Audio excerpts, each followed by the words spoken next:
17 अप्रैल 1976 को उत्तर प्रदेश सरकार ने officially new Okhla industrial development authority यानी नोएडा को इस्टेब्लिश किया। ये शहर एक पॉलिटिकल डिसीजन से, एक इमरजेंसी ऑर्डर से, बिना उचित लीगल प्रोसेस के जमीन हासिल करके जन्मा था। वो आज भारत के सर्वाधिक सुनियोजित शहरों में से एक गिना जाता है। नोएडा मूल रूप से सिर्फ 203 स्क्वायर किलोमीटर में बसा था। व्यवस्थित रूप से डिजाइन किया, सेक्टरों में बटा, industrial, residential, commercial, green.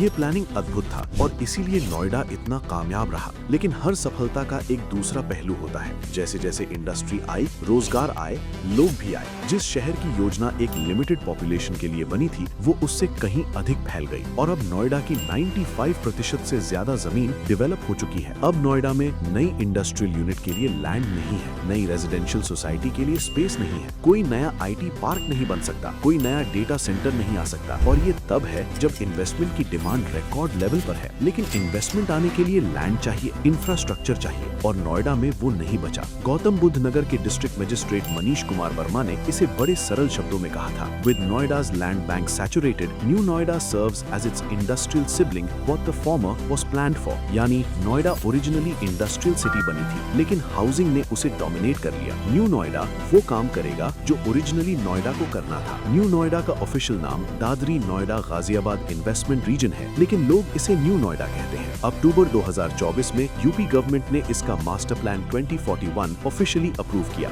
New Noida का टोटल एरिया है 209 स्क्वायर किलोमीटर, मतलब न्यू नोएडा पुराने नोएडा जितना ही एक्सटेंसिव होगा। इसे 4 सुनियोजित फेज में डेवलप किया जाएगा। पहला फेज 2027 तक पूरा होना था, जिसमें 3165 हेक्टेयर डेवलप होंगे। दूसरा फेज 2032 तक 3798 हेक्टेयर, तीसरा फेज 2037 तक 5908 हेक्टेयर और चौथा तथा फाइनल फेज 2041 तक 8230 हेक्टेयर। इन चारों फेज में 80 से 85 विलेज की जमीन आएगी, जिनमें से करीब 63 विलेज बुलंदशहर डिस्ट्रिक्ट के हैं और शेष गौतम बुद्ध नगर के। इस शहर में अंततः 6 लाख लोग बसेंगे और 10.2 लाख लोगों को एम्प्लॉयमेंट मिलेगा। अब सबसे अहम सवाल, इस शहर में होगा क्या? मास्टर प्लान के अनुसार 40% लैंड इंडस्ट्रियल होगी, 18% ग्रीन स्पेस और पार्क, 13% रेजिडेंशियल, 8% इंस्टीट्यूशनल यानी स्कूल, हॉस्पिटल और गवर्नमेंट बिल्डिंग और 4% कमर्शियल, शेष ट्रांसपोर्टेशन और यूटिलिटीज के लिए। मास्टर प्लान में एक और इम्पोर्टेंट एलिमेंट है, 1600 हेक्टेयर एक डेडिकेटेड एजुकेशन सिटी के लिए रिजर्व किए गए हैं। यहाँ यूनिवर्सिटी, रिसर्च पार्क और स्किल डेवलपमेंट सेंटर का एक पूरा इकोसिस्टम डेवलप होगा। साथ ही न्यू नोएडा की boundary Delhi Howrah rail route तक पहुँचती है, जिससे डायरेक्ट रेल कनेक्टिविटी की प्लानिंग है। मेट्रो कनेक्टिविटी की प्रपोजल भी गवर्नमेंट के पास है। बजट की बात करें तो नोएडा अथॉरिटी ने फेज 1 की लैंड एक्विजिशन के लिए 1000 करोड़ रुपीस अलॉट किए हैं, लेकिन पूरे प्रोजेक्ट में चारों फेज को मिलाकर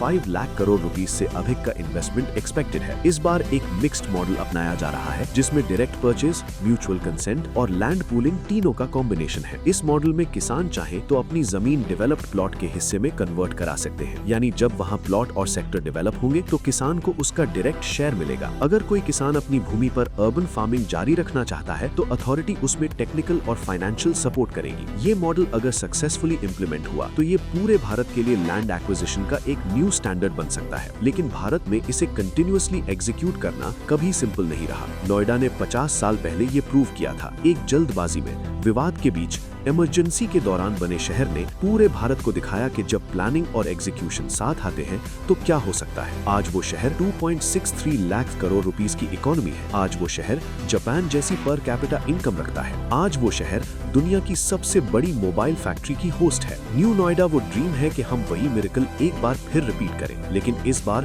बेटर प्लान्ड तरीके से, इस बार किसानों को रियली कंसिडर करके, इस बार इंफ्रास्ट्रक्चर पहले और सेटलमेंट बाद में, इस बार ग्लोबल इन्वेस्टमेंट को एक इंटेंशनल स्ट्रक्चर्ड तरीके से फ्लो करके। अगर ये वीडियो आपको नॉलेजेबल लगी तो इसे उन फ्रेंड्स के साथ जरूर शेयर करें जो दिल्ली NCR में रहते हैं, यहाँ इन्वेस्ट करना चाहते हैं या सीधे भारत की अर्बन फ्यूचर को अंडरस्टैंड करना चाहते हैं।